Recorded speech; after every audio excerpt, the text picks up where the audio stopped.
నమస్తే, welcome to Telugu popular TV. ప్రస్తుతం మనతో పాటు ఉన్నారు చిట్టి పొట్టి మూవీ టీం. మనతో పాటు ఉన్న హీరో రామ్ మిట్టకంటి గారు, అలానే సిస్టర్ క్యారెక్టర్ చేసిన పవిత్ర గారు, అలానే హీరోయిన్ క్యారెక్టర్ చేసిన కశ్వి గారు మనతో పాటు ఉన్నారు. మాట్లాడదాం. హలో అండి. First of all congratulations. రిలీజ్కి రెడీ అవుతుంది మీ మూవీ, వచ్చేస్తుంది థియేటర్లోకి. అయితే ఫస్ట్ ఆఫ్ ఆల్ మేము ఈ ట్రైలర్ చూసినప్పుడు కొంచెం సర్ప్రైజింగ్ అనిపించింది రామ్ గారు నాకు. అంటే చిట్టి పొట్టి అంటే అది చూడడానికే కాస్త నిజంగానే చిట్టిగా పొట్టిగా అందంగా క్యూట్గా ఉంటే మనం అట్లానే పిలుస్తాం కదా, ఏ చిట్టి ఏ పొట్టి అన్నా ఉంటే చాలా క్యూట్ ఉన్నట్టు. అంతగా ఉన్న ఆ క్యూట్ స్టోరీలో మీరు టీచర్లో చూపించడం ఒక యాక్షన్ పార్ట్తో చూపించారు, తర్వాత కథను తీసుకొచ్చారు. ఎందుకో మీరన్న చిన్న చిట్టికి చిన్న పొట్టికి కష్టం వచ్చినప్పుడు ఒకరు ఫైట్ చేయాలి కదా, కాపాడాలి కదా. ఓకే. సో ఆ కాపాడే ప్రయత్నంలో చేసిన ఫైట్ అదనమాట. ఓకే. సో ఫస్ట్ ఒక మంచి ఒక క్లారిటీతో స్టార్ట్ చేద్దామా? ఇక్కడ చిట్టి పొట్టి ఇద్దరు ఉన్నారు, ఇందులో ఎవరు చిట్టి ఎవరు పొట్టి? యాక్చువల్లీ తనే చిట్టి పొట్టి రెండు తనేనా? రెండు తనే. ఓకే. తను నా లవ్ ఇంట్రెస్ట్ తను. సో చిట్టి పొట్టి ఈ కథ చూస్తుంటుంటేనేమో నాకేమనిపించిందంటే ఒక మంచి రొమాంటిక్ క్యూట్ లవ్ స్టోరీ ఏమో మనం చూస్తున్న ఈ మధ్య కాలంలో ఇన్స్టా రీల్స్ ఏ చిటి ఇట్లా ఏ పొట్టి ఇట్లా అంటారు కదా, అలాంటిది క్యూట్ లవ్ స్టోరీ ఏమో అనిపించింది నాకు ఫస్ట్ ఆఫ్ ఆల్. బట్ చూస్తున్నట్టు ఒక మంచి సెంటిమెంట్ మూవీ. ఓకే, ఏంటది? యాక్చువల్లీ సిస్టర్ బేస్డ్ అంటే నేను సిస్టర్కి ఒక బ్రదర్ సిస్టర్ మధ్యలో ఉండే ఎమోషనల్ ఎలా ఉంటుంది. సో సిస్టర్ బ్రదర్ సిస్టర్ అంటే లైక్ పెళ్ళి అయిపోయిన తర్వాత కూడా ఆ అమ్మాయికి పుట్టింటి మీద ఎలాంటి ఆశలు ఉంటాయి, ఎలాంటి హోప్ ఉంటుంది. బట్ అవి కొన్నిసార్లు చాలాసార్లు జరగట్లేదు ఇప్పుడున్న పరిస్థితుల్లో. ఓకే. ఫర్ ఎగ్జాంపుల్ రాఖీకి కలవట్లేదు, చాలామంది కలవట్లేదు. రాఖీకి పక్కన పెడితే కనీసం పండుగలైనా ఫంక్షన్స్ అయినా ఒకరికొకరు చెప్పుకోవట్లేదు. చిన్న చిన్న ఈగోల వల్ల, చిన్న చిన్న మనస్పర్ధల వల్ల పంతాలకు వెళ్ళిపోయి ఎవరు కలవట్లేదు, ఉండట్లేదు. సో ఇంటి ఆడబిడ్డని గుర్తుపెట్టుకోవాలి, ఇంటి ఆడబిడ్డని చేరదీయాలి, ఇంటి ఆడబిడ్డని లైక్ అక్కను చేర్చుకోవాలి. వాళ్ళకి కష్టాలు నష్టాలు ఉంటాయి, సంతోషం అందరికీ ఉంటాయి. సో అలాంటి టైంలో ఒకరికొకరిలాగా బ్రదర్ అనేవాడు ఖచ్చితంగా ఉండాలి అని మనం ఈ సినిమా ద్వారా చెప్తున్నాం. ఓకే. మేజర్గా సో యాక్చువల్లీ ఇంకొంచెం మాట్లాడాలి. లవ్ స్టోరీ అన్నారు కాబట్టి లవ్ స్టోరీ ఏముండదండి, హాఫ్ వేలో స్టార్ట్ అవుతుంది. మేము ఆల్రెడీ లవ్లో ఉంటాం. ఓహో. లవ్లో పడడం, ప్రపోజ్ చేసుకోవడం, యాక్సెప్ట్ చేయడం ఇదేముండదు. ఆల్రెడీ లవ్లోనే ఉంటాము, పెళ్లి చేసుకోవాలనే ప్రయత్నంలో ఉంటాము. దానికోసం అమ్మాయి యుఎస్ నుంచి నన్ను అడుగుతుంటుంది, హీరోని అడుగుతుంటుంది, యుఎస్కి వచ్చేసి హ్యాపీగా ఇక్కడే బతికేద్దాం అని అంటే వీడంటాడు, లేదు నా చెల్లి ఉంది, అప్పుడే తన ఎంగేజ్మెంట్ అవుతుంది సినిమా స్టార్ట్లోనే. ఎంగేజ్మెంట్ అని తన పెళ్ళి ఉంది, ఇంకా నాకు చాలా బాధ్యతలు ఉన్నాయి. వాడు అప్పటికే ఐపీఎస్ ప్రిపేర్ అవుతుంటాడు. సో నాకు చాలా బాధ్యతలు ఉన్నాయి, తాత నానమ్మ అందరు ఉన్నారు, సో ఇవన్నీ బాధ్యతలు ఉన్నాయి, నేను రాలేను అని అంటే ఎట్లా రావు అని చెప్పేసి నేను వచ్చి మీ ఫ్యామిలీని ఒప్పించి నేను తీసుకుపోతాను చూడని అమ్మాయి ఇండియాకి వస్తుంది. ఇండియాకి వచ్చి ప్రాసెస్లో మా జర్నీ చూసి తను మారిపోతుంది. బట్ ఏం చూసింది అనేది సినిమాలో చూడాలి. ఏ ఇన్సిడెంట్స్ తనని మోటివేట్ చేసాయి, మార్చాయి అనేది మనము పాత తరం సినిమాల్లో యాక్చువల్ వాళ్ళిద్దరితో కూడా మాట్లాడాలి. బట్ నాకు చిన్న క్యూరియాసిటీ ఉంది ఈ స్టోరీ గురించి, అందుకోసమే. ఓకే, మనం పాత తరం సినిమాల నుంచి చూస్తూనే ఉన్నాం, రక్త సంబంధం దగ్గర నుంచి అన్న చెల్లి ఈ స్టోరీలో హస్బెండ్ సమ్ టైమ్స్ విలన్ గా కనిపిస్తూ ఉంటారు, లేకపోతే వదిన అంటే మిమ్మల్ని పెళ్లి చేసుకునే అమ్మాయి కాస్త విలన్ గా కనిపిస్తారు. పుట్టింట్లో చాలా కష్టాలు ఉంటాయి, ప్రెగ్నెంట్ అవుతారు. ఓకే, శ్రీమంతం అన్నప్పుడు పెద్ద ట్విస్టులు నడుస్తాయి. ఇలాంటి రొటీన్ గా చాలా కథలు చూసేసాం, రైట్? మరి మీ దాంట్లో ఉన్న ఆ డిఫరెన్స్ ఏం చూపిస్తారు? లైక్ పోనీ మీరు అన్నట్టు ఆ ఫ్రెష్నెస్ ఏంటి? ఇంతకు మించి అన్న చెల్లెల బంధాన్ని ఇంకెలా చూపించారు అనేది డౌట్. మంచి ప్రశ్న. యాక్చువల్లీ ఇందులో పెళ్లితో ఎండ్ అయిపోతుంది సినిమా. భర్త ఇంట్లో వాళ్ళు సాధించడాలు ఏమి ఉండవు. ఎంగేజ్మెంట్తో స్టార్ట్ అవుతుంది, పెళ్లితో ఎండ్ అవుతుంది మూవీ. ఈ మధ్యలో ఏం జరిగిన డ్రామా అనేది యాక్చువల్ సినిమా. ఇది కొంచెం క్యూరియాసిటీగా ఉంది. సో పెళ్లి తర్వాత వచ్చే కష్టాలు కదా, పెళ్లికి ముందు వచ్చే కష్టాలే. పెళ్లికి ముందు వచ్చే కష్టాలే. సో కష్టాలు కూడా యాక్చువల్లీ అదే కష్టాలు in the sense like emotion అంటే వీడు ఎలా ఫీల్ అవుతారంటే ఇప్పుడు తన చెల్లి కోసం ఏం ఫీల్ అవుతున్నాడో మా నాన్నకు కూడా అదే ఫీలింగ్ ఉంటుంది కదా వాళ్ళ చెల్లి మీద. మా తాతకు కూడా అదే ఆ ఫీలింగ్ ఉంటది కదా, మా అమ్మకు కూడా వాళ్ళ అన్నతో అదే బాండింగ్ ఉంటది కదా. విన్నాం మేము ట్రైలర్ లో. సో చాలా ఎమోషనల్ గా చెప్పారు. ప్రతి చెల్లి చక్కగా బాధ ప్రతి చెల్లిలో అంటే వాళ్ళ నాన్న చెల్లెలో కూడా తన చెల్లెని చూసుకుంటాడు, ఓకే తాత చెల్లెలో కూడా తన చెల్లెని చూసుకుంటాడు. అంటే end of the day brother sister bonding is like unique. అంటే అది యూనిక్ అండి, ఏ అన్న చెల్లెల బంధాన్ని ఇంకొకరితో మనం కంపేర్ చేయలేము. సో ఒకటే కాబట్టి వాడు అది అంటే నువ్వు నా చెల్లె పోతుంది, నా చెల్లె పెళ్లి చేసుకుని వెళ్ళిపోతుంది అంటే నేను బాధపడుతున్నా. అంటే మా నాన్న కూడా ఒకప్పుడు బాధపడి ఉంటాడు, మా అత్త కూడా వాళ్ళ ఇంట్లో పుట్టింటి గురించి ఆలోచిస్తూ మిమ్మల్ని ఉంటారు కదా, చేసుకోవడానికి అదే మిమ్మల్ని పెళ్లి చేసుకోవడానికి వచ్చే అమ్మాయి అన్న కూడా అట్లనే ఫీల్ అవుతాడు. సో ప్రతి సిస్టర్ యొక్క బాధని ఆలోచించే వ్యక్తి అన్నట్టు తను, ఆ క్యారెక్టర్ అది. Super super. సో సో మీ ఆ ప్రశ్నస్ అయితే తీసుకొచ్చారు. రొటీన్ అన్న చెల్లెల అనుబంధం, చిట్టుపొట్టి అనుబంధం కాదు ఇది, ఇది ఒక డిఫరెంట్ స్టోరీ. ఓకే, సో చెల్లెల క్యారెక్టర్ చేసిన పవిత్ర గారి దగ్గరికి వెళ్దాం. ఓకే, ఎట్లా అనిపించారు మీకు ఈ అన్న? చాలా బాగా అనిపించింది. అవునా? ఎట్లా చూసుకున్నారు మిమ్మల్ని సెట్స్ లో? అన్న చెల్లిని ఎట్లా చూసుకుంటారో అట్లానే చూసుకోండి. ఓకే, చూసుకుంటున్నారు. సాధారణంగా అన్న చెల్లెళ్ళు అంటే కాస్త టామ్ అండ్ జెర్రీలా ఉంటారు, ఎప్పుడు కొట్టుకున్నట్టే ఉంటారు, బట్ ఎక్కడో పాయింట్ లో కలిసిపోతా ఉంటారు. అట్లా ఏడిపించారా మిమ్మల్ని? టామ్ అండ్ జెర్రీ లాగా ఐ ఇరిటేట్ హిమ్, నేను so yeah I irritate him, but he is చాలా రెస్పాన్సిబుల్. Very nice. చెప్పాలి, ఇంకా తప్పదు, మా అన్న కోసం మనమే చెప్పుకోవాలి. ఓకే, యా మీ క్యారెక్టర్ కోసం ఏం చెప్తారు? ఫస్ట్ ఆఫ్ ఆల్ మీ దగ్గరికి క్యారెక్టర్ ఎట్లా వచ్చింది, ఎట్లా అప్రోచ్ అయ్యారు? ఈ character through casting director I got this character. First time when Bhaskar sir explained me, when he narrated me the script, నాకు చాలా ఇష్టమైంది because it's a brother and sister bonding story, and ఇది నా first movie. So I wanted my first movie to be a family entertainer. I want everyone to watch this movie. When I heard the story, I felt నాకు ఒక brother ఉంటే చాలా బాగుంటది. Real life లో brother లేరు, రామ్ గారు వచ్చారు, ఇప్పుడు బ్రదర్ వచ్చేసారు. So first time when I heard the story only, I liked it. పవిత్ర గారు, మీ పేరు వింటుంటేనేమో పక్క తెలుగు అమ్మాయిలా నాకు అనిపించారు, బట్ మీరు మాట్లాడుతుంటే అంతే చిట్టి పొట్టిగా మాట్లాడుతున్నారు, అందంగా క్యూట్ గా. మీ గురించి చెప్పండి, అంటే మీ ప్రాపర్ ఎక్కడి నుంచి వచ్చారు? నేను బెంగళూరు నుంచి. కన్నడ అమ్మాయి? కన్నడ, బెంగళూరు నుంచి వచ్చా. బెంగళూరులో ఫ్యూ ప్రాజెక్ట్ చేసా, బట్ మూవీ అంటే ఇదే నా first movie. Okay, so first ఏం చేశారు మీరు?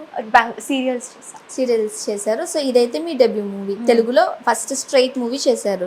ఓకే, నెక్స్ట్ అక్కడికి వెళ్దాం, మీ వదిన గారి దగ్గరికి వెళ్దాం. ఓకే, సో అన్న నుంచి మీకు ఇరిటేషన్ లేకపోయినా వదిన నుంచి వచ్చి ఉంటదేమో నేను అనుకుంటున్నాను. ఓహో, వదిన మరదలు టామ్ అండ్ జెర్రీనా? యా, ఫస్ట్ మీకోసం చెప్పండి యశస్వి గారు, అంటే మీ క్యారెక్టర్ ఎట్లా ఉంది మూవీలో? నా క్యారెక్టర్ చాలా జాలీగా ఉంది. ఆల్రెడీ నా స్టోరీ అంతా రామ్ చెప్పేశాడు ఇప్పుడు ఇందాక. అవును, తను ఏం చేస్తారో చెప్పారు, చెప్పేశావు. ఆల్రెడీ రామ్ చెప్పేశాడు కాబట్టి అంతే, అలానే ఉంటుంది. ఓహో, యుఎస్ నుంచి వస్తుంది. ఓకే, యుఎస్ రిటర్న్ అన్నమాట మీరు. సో ఎందుకు మారిపోయారు అనేది మేము కథలో చూడాలి, మూవీలోనే చూడాలి. Okay, yes. అంటే మీకు ఎట్లా వచ్చింది ఈ ఆపర్చునిటీ? నాకు రామ్ ఒక casting director, I asked a profile, so he sent her profile. Okay, so చూసి ఆడిషన్స్ చేశారా?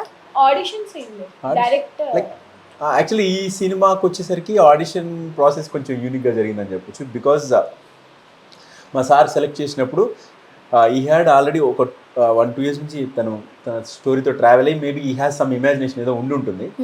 When he saw me, he saw brother in me, అంటే క్యారెక్టర్ బ్రదర్. దాని తర్వాత ఈ సిస్టర్ని వెతికినప్పుడు కూడా అలాగే వెతికాడు, రామ్కి సిస్టర్ అంటే నమ్మేలాగా ఉండాలి. సో అని చెప్పేసి ముక్కు చూడండి, సో ఉంది. సో అని చెప్పేసి ప్రతి క్యారెక్టర్, బామ్మ క్యారెక్టర్ ఫస్ట్ వాళ్ళు నిజంగా చూడడానికి ఒక ఫ్యామిలీ లాగా అందరు కూర్చుంటే, బామ్మ లాగా, తాత, నాన్న, అమ్మ, అన్న, చెల్లి అందరూ ఒక ఫ్యామిలీ లాగా చూడగానే ఫ్రెష్నెస్ రావాలి నాకు అని చెప్పేసి అలా సెలెక్ట్ చేశారు. దాని తర్వాత యాక్టింగ్ తెచ్చుకుంటారనే నమ్మకం తనకు తెచ్చుకున్నారు. అది చాలా సందర్భాలలో అన్నలు కాస్త డార్క్ ఉంటారు, చెల్లెలు కాస్త బ్రైట్ ఉంటారు. మీ చెల్లి కూడా అట్లానే ఉన్నారు, మిమ్మల్ని డామినేట్ చేసేలానా? పర్లేదు, అబ్బాయి అందులో చెప్తావా ఏంటి? సో సో ఆ అమ్మాయి విషయానికి వస్తే కూడా సేమ్ అదే, ఆడిషన్ ఏం లేదు, చూడగానే తను ఒక జావియల్గా బబ్లీగా అల్లరి పిల్లగా మన ఇంట్లో తిరుగుతూ పక్కింట మన ఇంటికి వచ్చి హడావుడి చేస్తుంటారు కదా, వాళ్ళ ఇంట్లో మన ఇంట్లో కాకపోయినా కానీ మన ఇంట్లో లాగా బిహేవ్ చేస్తుంటారు. సో తను కూడా మా ఇంటికి వచ్చి అలాగే చేస్తుంటుంది. సో నా ఇల్లు ఇది అని, అప్పటికి పెళ్ళి కూడా కాదు, సో నా ఇల్లు అనేలాగా. సో అలా అమ్మాయి క్యారెక్టర్ అలా ఉంటుంది. సో అమ్మాయిని చూడగానే సార్ ఫెల్ట్ ఈ అమ్మాయి రైట్ పర్ఫెక్ట్ అని చెప్పేసి చూడడానికి బాగుంది. సో అట్లా చూస్ చేశారు. Yeah that's all. ఓకే, కశ్మి గారు ఇది మీ ఫస్ట్ ప్రాజెక్టా? ఏం నా చేశారు? ఫస్ట్ మూవీ వీక్షణ, అది ఇంకా రిలీజ్ అవ్వలేదు, నెక్స్ట్ కమింగ్ రిలీజ్ అవుతుంది. నెక్స్ట్ సామజవర్గమన చేశాను as a second lead, and game changer చేశాను. ఓ దెన్ చాలా పెద్ద లిస్ట్ ఉంది. చిట్టిపొట్టి ఫోర్త్ మూవీ. సో అన్నీ మనకి రిలీజ్కి రెడీగా ఉన్నాయి. యా హైడ్ అండ్ సీక్ ఒకటి రిలీజ్ అయింది, సామజవర్గమన రిలీజ్ అయింది, game changer, Chittipotti, Veekshanam. Okay, so game changer అంటే గేమ్ చేంజ్ అయిపోయింది మొత్తం. Okay, right. ఎస్ రామ్ గారు, సాధారణంగా మీ గురించి ఎస్ హీరో ఎవరు, నిజంగానే పక్కింటి అబ్బాయి లాగా, నిజంగానే హీరో అంటే అట్లా ఏం కనిపించట్లేదు, నిజంగా మా నాన్న ఎట్లా ఉంటారు సింపుల్గా, మిమ్మల్ని చూస్తే అట్లానే అనిపించింది. బట్ మీరు కూడా మూవీస్ అంటే చాలా ప్యాషనేట్తో ఉన్నారని, ఆస్ట్రేలియా నుంచి పరిగెత్తుకుని వచ్చారని బ్యాగ్ అంతా పట్టుకుని. ఓకే, మీరు ఇక్కడ ఉన్నారని చాలా మంది ఇలా రకరకాలుగా కథలు వినేసాం మేము. అసలు ఏం జరిగింది చెప్పండి మీ జర్నీ గురించి. వచ్చాను ఆస్ట్రేలియా నుంచి ఆడిషన్. అట్లా ఎందుకు వచ్చారో చెప్పాలి కదా. అదే ఆడిషన్, ఈ సినిమా మీద ఇష్టమేనండి, ప్యాషన్ గీషన్ అందరూ వాడే పదాలే. సో ఇట్స్ ఫైన్ అంటే ఇష్టం ఇష్టంతోనే వచ్చాను. కాకుండా మరి ఇంకో మాట చెప్పండి. ఇష్టం కాకుండా ప్యాషన్ కాకుండా ఇంకో మాట చెప్పండి. పిచ్చి అనొచ్చా? పోనానండి ఆ మాట, పిచ్చి కొత్త మాట పెడదాం. సినిమా యాక్చువల్లీ సినిమా పిచ్చి కూడా చాలా మంది అనేసాం. పిచ్చితోనే ఎక్కువ పోలుస్తారు, సినిమా పిచ్చి చూడరా అంటారు. మీరు ఆస్ట్రేలియాలో ఏం చేసేవారు? నేను చదువుకోవడానికి వెళ్ళాను, తర్వాత జాబ్ చేశాను. ఓకే, సో అక్కడే ఉండేవాడిని. ఓకే, సో ఒకసారి మీ పర్సనల్ లైఫ్ గురించి మాట్లాడదామా? 1 minute. ఓకే, మీ ఫ్యామిలీ ఏంటంటే మీ పేరెంట్స్ ఏం చేస్తుంటారు?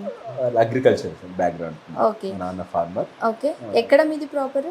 వరంగల్ దగ్గర. సాధారణంగా అగ్రికల్చర్ ఫ్యామిలీ అయ్యుండి కొడుకు కాస్త 4 ముక్కలు చదువుకుని ఆస్ట్రేలియా వెళ్ళి చదివి ఉద్యోగం చేస్తున్నాడు అని అంటే, ఇక్కడ ఉన్న తండ్రికి ఎక్కడ రోజు ఎప్పుడు లేచి ఉదయాన్నే బయటకు వెళ్తానా, అరే మీ వాడు ఆస్ట్రేలియాలో ఉన్నాడని చెప్తారని అంటే అదొక సంతృప్తి, సాటిస్ఫై అయిపోతారు హాయిగా.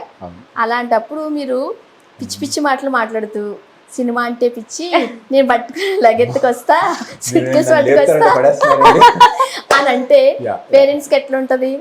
నిద్ర ఉండదు, సీరియస్లీ నిద్ర ఉండదు కదా, ఒక టెన్షన్ ఉంటుంది. అరే లైఫ్ కదరా, ఏం చేస్తావురా, రెస్పాన్సిబిలిటీస్ ఉంటాయి, కొడుకుగా ఆ బాధ్యతలు ఉంటాయి కదా, అన్నగా బాధ్యత నిర్వర్తించడానికి ముందు కొడుకుగా మన రెస్పాన్సిబిలిటీస్ ఫుల్ఫిల్ చేయాలి కదా.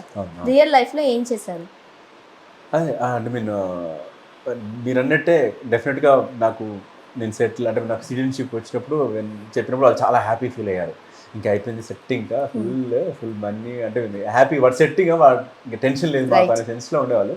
బట్ వెన్ ఐ సెడ్ నేను ఇది చెప్పినప్పుడు వాళ్ళు చాలా అన్నారు, అంటే మీరు అంటే వాళ్ళు డైరెక్ట్గా నన్ను ఎప్పుడు ఎందుకని నో అన్నారు, ఆలోచించరాదు, ఎందుకు అంత మంచి లైఫ్ వదిలేసుకొని ఇక్కడికి వచ్చి సినిమాలంటే వాళ్ళు అది ఇది చెప్తున్నారు, కష్టాలు ఉంటాయి కదా, ఎందుకు అంత కష్టపడి అక్కడ 10 years ఉన్నాను నేను, అంత కష్టపడి అదంతా చేసి మళ్ళీ అన్నీ వదిలేసి మళ్ళీ ఇక్కడికి వస్తా అంటున్నావు అని చెప్పేసి మా అమ్మ మా నాన్న అందరూ అడిగారు. బట్ చూడండి, వెయిట్ చేయండి, నా ప్రయత్నం నేను చేస్తా, తర్వాత చూద్దామని చెప్పేసి వాళ్ళని కొంచెం కన్విన్స్ చేయాలి. కొంచెం వాళ్ళకి నా మీద చిన్న థింగ్ ఏంటంటే వీడు ఏమి అంత ఈజీగా ఏది చేయడు, కొంచెం ఆలోచించే చేస్తాడు అనే ఒక నమ్మకం అయితే ఉంది. ఫ్యామిలీ సపోర్ట్ అయితే ఉండింది. ఫ్యామిలీ సపోర్ట్ మోరల్గా ఉంది, ఉంది, డెఫినెట్గా ఉంది, నమ్మకం అవుతుంది. సో ఆ నమ్మకంతో నేను కొంచెం చెప్పడం వల్ల వాళ్ళు కన్విన్స్డ్. కానీ మధ్యలో చాలా గ్యాప్ తీసుకున్నారుగా మరి మీరు? గ్యాప్ ఏం తీసుకోలే, వచ్చిన అంటే గ్యాప్ అంటే లైక్ 22లో రిలీజ్ అయింది నా previous movie. Okay, 24 2 years gap వచ్చింది. కొంచెం ఉండింది, బట్ ఈ సినిమాతో ఏదైనా సాధించి కొంచెం వాళ్ళ మొహంలో హ్యాపీనెస్. అంటే బాబు నాకు ఎందుకో మీ పేరెంట్స్ గురించి మాట్లాడుతున్నప్పుడు ఇంకొకటి కూడా పర్సనల్లే వచ్చింది. సాధారణంగా ఫిల్మ్ ఇండస్ట్రీలో మనకి ఎటువంటి బ్యాక్గ్రౌండ్ లేనిదే, సపోర్ట్ లేనిదే చాలా కష్టం, తెలిసిన విషయం. అది ఎవరికైనా సరే రిలీజెస్కి చాలా కష్టపడిపోయిన సందర్భాలు ఉంటూ ఉంటాయి. అలాంటిది మీరు జాబ్ వదిలిపెట్టేసి ఇక్కడికి వచ్చినప్పుడు ఆ సినిమా కష్టాలు ఏమైనా చూసారా? అయ్యో చాలా హ్యాపీ, చూసారా, మంచిగా చూసారు. చాలా బాగా చూసా. చెప్పండి. అంటే చాలా మందికి ఇన్స్పిరేషన్ అండి అది. నేను గూగుల్లో ప్రొడక్షన్ హౌసెస్ నియర్ మీ అని కొట్టి వెళ్ళిపోయేవాడిని నేను. అంటే నాకు అడగడానికి ఎవరు తెలియదు, నాకు I don't know anybody here. గూగుల్లో ప్రొడక్షన్ హౌసెస్ నియర్ మీ అంటే చూపించేవి, డాట్స్ మామూలుగా చూపిస్తాయి కదా. సో అలా చూపిస్తే I use to go there and నాకు కొన్ని ఆఫీసెస్ క్లోజ్ అయిపోయేది, కొన్ని ఆఫీసెస్ అప్పటికే మూవీస్ అయిపోయాయి అని చెప్పేవాళ్ళు, కొన్ని ఆఫీసెస్కి ఆడిషన్స్ ఇచ్చేవాడిని. సో అట్లా అట్లా నాకు చేసుకుంటూ యాక్చువల్లీ ఈ మూవీ అలాగే వచ్చింది. అలా నాకు చేస్తూ ఒక ఫైన్ డే ఇంటికి వెళ్తున్న టైంలో ఒక బడ్డీ కొట్టు దగ్గర ఛాయ్ తాగుదాం అని ఆగితే అక్కడ ఒక అసిస్టెంట్ డైరెక్టర్ పరిచయం అయ్యాడు. ఆ అసిస్టెంట్ డైరెక్టర్ ద్వారా ఈ మూవీ వచ్చింది. సూపర్ కదా. సో మంచి గ్రేట్ స్టోరీ ఒక రకంగా చెప్పారు. That's how I got this movie. మీరు ఇలాంటి హర్డల్స్ ఏమైనా చూసారా పవిత్ర గారు? అంత లేదా? అంత లేదు. ఓకే. సో అక్కడ సీరియల్స్ చేస్తూ ఉన్నప్పుడు మీకు ఇక్కడ ఆపర్చునిటీ వచ్చేసింది. ఓకే. అండ్ మీరు కశ్వి గారు, మీకు ఎట్లా అంటే ఈజీగానే వచ్చాయి ఆపర్చునిటీస్? సో అంత ఇబ్బంది ఏం లేదంటారు. ఓకే. అండ్ రామ్ గారు, వీళ్ళిద్దరం సరిగ్గా మాట్లాడట్లేదు. మాట్లాడి ఉన్నారేమో, పాపం అన్నకే ఛాన్స్ ఇద్దాం అనుకున్నారు. అంతేనా? జనరల్గా హీరోగా ఉన్నప్పుడు ఒక మంచి రొమాంటిక్ సబ్జెక్టు ఇట్లా చేస్తే బాగుంటుంది, లేకపోతే ఈ మధ్య కాలంలో బాగా ట్రెండ్ అవుతున్న సస్పెన్స్ థ్రిల్లర్స్, ఓకే ఇట్లా అయితే బాగుంటుంది, ఒక ఇన్వెస్టిగేషన్స్ అయితే ఈ జోనర్లోకి వెళ్ళిపోయాము. బట్ మీరేంటి ఒక అన్నగా ఇలాంటి స్టోరీ అంటే నిజం చెప్పాలంటే ఈ టైంలో ఇది రైట్ డెసిషన్ కాదా ఈ కథ చేయడం? సో రకరకాల డౌట్స్ వస్తాయిగా.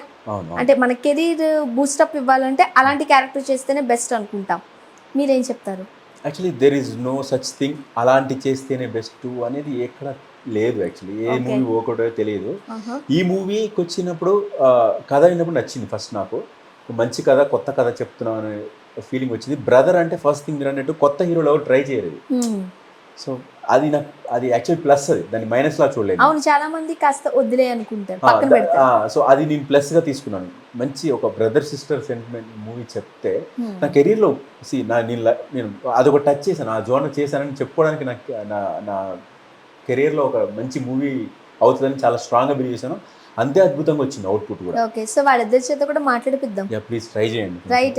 సో షూటింగ్ ఎక్స్పీరియన్స్ గురించి ఏం చెప్తారు పవిత్ర గారు? Shooting experience never felt like shooting spot. Okay. It was like ఒక ఫ్యామిలీ లాగానే everyone were treating. For me also when I came from Bangalore, I thought it will be very difficult for me to adjust అని I thought. But day 1 నుంచి everyone treated me like their own లాగానే treat చేసి shooting spot లాగానే అనిపించలేదు. ఒక family లాగా we were all like a family. ఎన్ని days చేశారు కశ్వి గారు షూటింగ్? నా క్యారెక్టర్ వరకు అయితే 1 month అయింది. 1 month. ఎక్కడెక్కడ చేశారు? ఇక్కడే Hyderabad and Warangal. Okay. So మీరేం చెప్తారు షూటింగ్ ఎక్స్పీరియన్స్ అంటే? షూటింగ్ సెట్స్ టోటల్ ఫ్యామిలీ, చాలా జాయ్ఫుల్గా హ్యాపీగా, ఎప్పుడూ మేము ఏది యాక్టింగ్లో చూడలేదు, అంత హ్యాపీగా ఎంజాయ్ చేస్తూ కట్ చెప్పగానే జోక్స్ వేసుకోవడం. సో చాలా హ్యాపీగా ఎంజాయ్గా చేశాను షూటింగ్ అన్నట్లేదు. తొందరగా అయిపోయింది. మళ్ళీ మీకు స్క్రిప్ట్ ముందే ఇచ్చేయడం, దానికి కాస్త ప్రిపేర్ అవ్వడం, నెక్స్ట్ డేకి కెమెరా ముందుకు వచ్చేసరికి కాస్త ప్రిపేర్డ్గా ఉండడం? అసలు అలా ఏం లేదు. జస్ట్ ఒక 5 minutes ముందు ఇచ్చా, జస్ట్ చూసుకునే వాళ్ళం అంతే. అక్కడికి వెళ్ళాక సార్ ఏమనేవారంటే ఎగ్జాక్ట్గా డైలాగ్ అదే మీరు చెప్పాలని ఏం లేదు, అది తప్పైనా ఓకే, ఆ జోన్లో సేమ్ అలా దానికి మ్యాచ్ అయ్యేలా చెప్పండి అని అన్నారు. కానీ ఇదే చెప్పాలి, మీరు ఇదే బై హార్ట్ చేసి చెప్పాలని ఎప్పుడు అనేవారు కాదు. సో మీకు ఆ ఫ్లెక్సిబిలిటీ ఉండేసరికి ఓన్గా చేసేసుకుంటూ వెళ్ళిపోయారు. అండ్ పవిత్ర గారు, మీరేమో కన్నడ అమ్మాయి, తెలుగులో ఇంత భారీ భారీ డైలాగులు, అది కాస్త కష్టంగానే అనిపించి ఉండొచ్చు.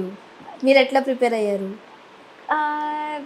When they give me scene paper I just go sit and I ask him. Okay. Full ఒకసారి ఇంగ్లీష్లో రాసుకునేవారా? ఇంగ్లీష్లో రాసుకుని ఎక్స్ప్లెయిన్ మీ. అంత టైం ఏం వద్దు, ఒక 5 minutes ఇస్ ఎనఫ్. ఓకే. ఈజీగా క్యాచ్ చేసేసారు. అండ్ షూటింగ్ చేస్తూ ఉండే టైంలో కొన్ని సీన్స్ కాస్త కష్టం అనిపిస్తుంది ఎమోషనల్ పండించడం. సమ్ టైమ్స్ నవ్వుతున్నా సరే ఏడిచినట్టు కనిపిస్తుంది కెమెరాలో, ఏడుస్తుంటే నవ్వినట్టు కనిపిస్తూ ఉంటుంది. కొన్ని ఎమోషన్స్ మనం కెమెరాకి క్యాచ్ చేయించడం కష్టమే. అలా కాస్త డిఫికల్ట్ అని ఏమైనా అనిపించిందా? అదే ఈ మూవీలో అలా కష్టం ఏం లేదు, అన్ని న్యాచురల్ గా వచ్చింది, అన్ని న్యాచురల్ గా ఏడ్చారు, న్యాచురల్ గా ఏడ్చారు, అందరూ న్యాచురల్ గా we all laugh together, cry together, ఏమి యాక్టింగ్ ఏ లేదు, it was all natural. Okay, so మీరేం చెప్తారు కశ్మీ గారు? మీరేమైనా కాస్త ఇది కాస్త ఇబ్బంది పెట్టింది? ఏం లేదు అంతా, బికాస్ నేను చెప్పాను కదా ఏది యాక్టింగ్ లా అనుకోలేదు, అండ్ జోవియల్ గా ఉండడం అది నా రియల్ లైఫ్ కాబట్టి పెద్దగా ప్రాబ్లం ఏం లేదు. ఓకే, సో రియల్ క్యారెక్టర్ కి కాస్త దగ్గరగా ఉండేసరి చేసుకుంటే వెళ్ళారు. అండ్ రామ్ గారు డైరెక్టర్ కోసం ఏం చెప్తారు? మా డైరెక్టర్ గారు ప్రొడ్యూసర్ గారు ఒకరే, భాస్కర్ యాదవ్ దాసరి. యాక్చువల్గా ఆయన ఈ సినిమాలో సాంగ్స్ అన్ని ఆయనే రాశారు కూడా. సో మీరు ఆ అప్పగింతల సాంగ్ విన్నప్పుడు ఆ డెప్త్ అర్థం అవుతుంది. ఒక ఇంటి ఆడబిడ్డ వెళ్తున్నప్పుడు తల్లి తండ్రి అత్త మామ అన్న చెల్లి అందరూ ఏడుస్తారు, అది కామన్. బట్ ఆ ఇంటిలో ఉండే ప్రతి వస్తువు, అద్దం, గుమ్మం, అరుగు, తను పూజ చేసే తులసి కోట, సో మల్లె చెట్టు, గోరింటాకు, ప్రతిదీ కూడా అవి కూడా మిస్ అవుతాయి నేను అని మర్చిపోకుమా అని చెప్పేసి టువర్డ్స్ వాటి పాయింట్ ఆఫ్ వ్యూలో చెప్పే లిరిక్స్ ఉన్నాయి.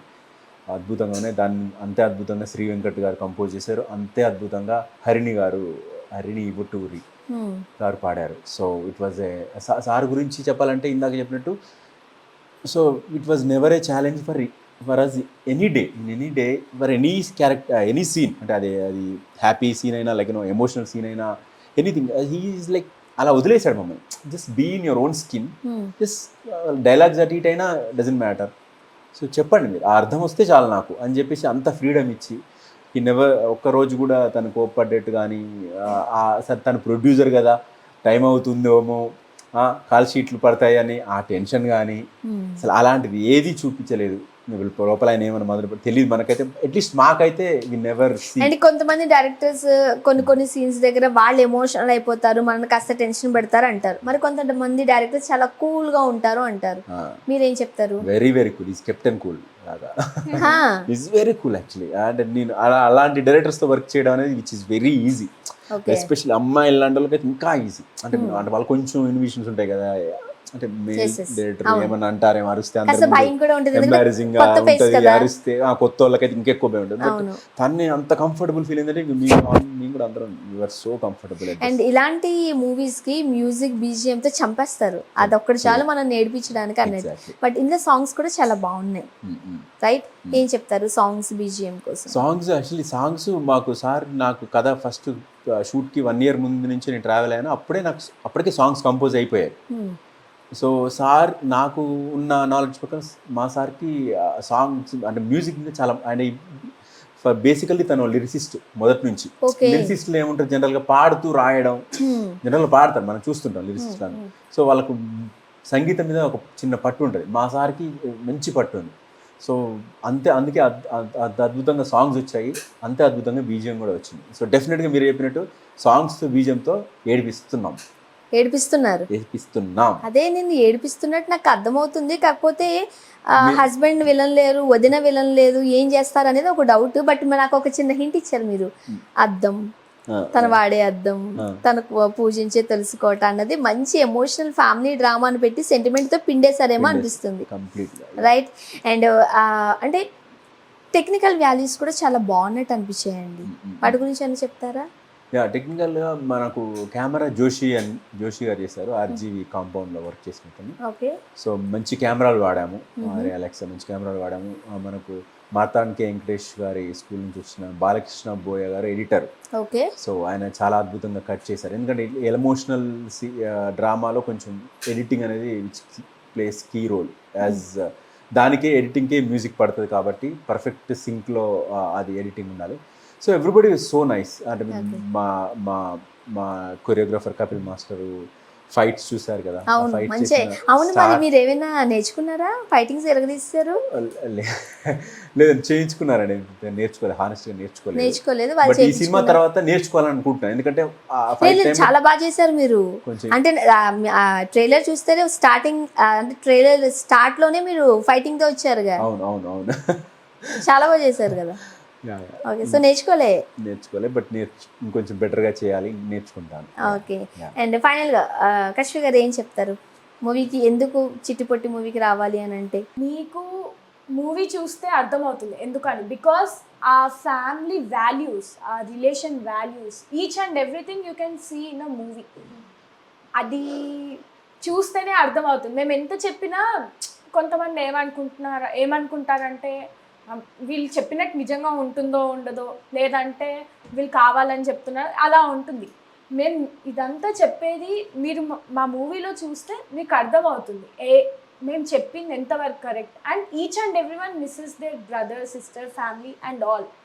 సో ఈ మూవీ వెళ్తే మీరు ఆ ఈచ్ అండ్ ఎవ్రీ క్యారెక్టర్లో మీకు తెలిసిన వాళ్ళని, మీ అమ్మ, నాన్న, తాతమ్మ, నానమ్మ, అమ్మమ్మ, ఇంకో తాత, చెల్లి, అన్న అందరినీ చూసుకుంటారు అందులో.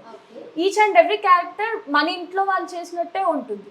సో మూవీ వచ్చి October 3rd రిలీజ్ అవుతుంది. అందరూ వచ్చి చూడాలి. మా మూవీ October 3rd చిట్టిపొట్టి రిలీజ్ అవుతుంది థియేటర్స్లో.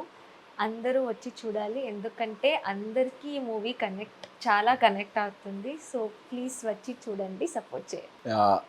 మన చిట్టిపొట్టి మూవీ October 3rd దసరా సందర్భంగా దేవీ నవరాత్రులు స్టార్ట్ అయిన వచ్చేసి ఏం లేదండి.